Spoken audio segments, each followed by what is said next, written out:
सर्वसामान्य नागरिकांपासून ते व्यावसायिकांपर्यंत हे नवे नियम अनेकांना प्रभावित करणार आहेत.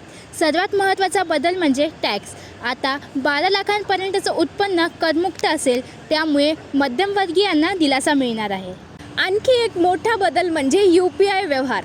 आता जर तुम्ही जुनं UPI ॲप अपडेट केलं नाही तर पेमेंट फेल होण्याची शक्यता आहे. त्यामुळे नागरिकांनी लवकरात लवकर ॲप अपडेट करावं असं तज्ज्ञ सांगतात.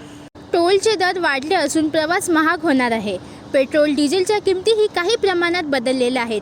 लोकांना याचा फटका बसणार का? चला जाणून घेऊया नागरिकांचं मत. पेट्रोल आणि टोल दरवाढीमुळे तुमच्या दैनंदिन जीवनात काय परिणाम होतो? सामान्य माणसावरच परिणाम होतो, कारण की महागाई वाढत चालली.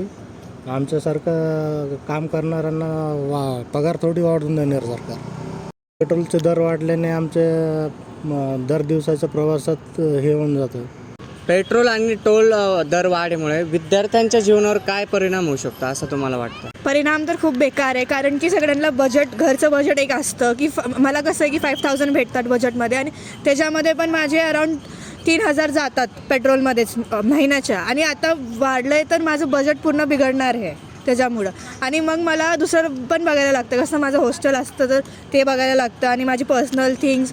म्हणजे पेट्रोल किंवा टोल दरवाढीमुळे ओव्हरऑल सगळं बजेट बिघडतो. ओके. पॅन आणि आधार कार्ड लिंक करण्याची मुदत आता संपली आहे. जर तुम्ही अजूनही लिंकिंग केलं नसेल तर तुमचं पॅन कार्ड बंद होईल. ह्याचा परिणाम तुमच्या आर्थिक व्यवहारांवर होईल आणि तुमचं लाभांश म्हणजेच डिव्हिडंड मिळण्यात अडथळा येईल. म्हणून ताबडतोब लिंकिंग करा. तर एकीकडे टॅक्स कमी होणारा दिलासा आहे, तर दुसरीकडे टोल आणि महागाईचा फटका बसू शकतो. आगामी काळात हे बदल आपल्याला रोजच्या आयुष्यावर कसा परिणाम करतात हे पाहणं महत्त्वाचं ठरेल.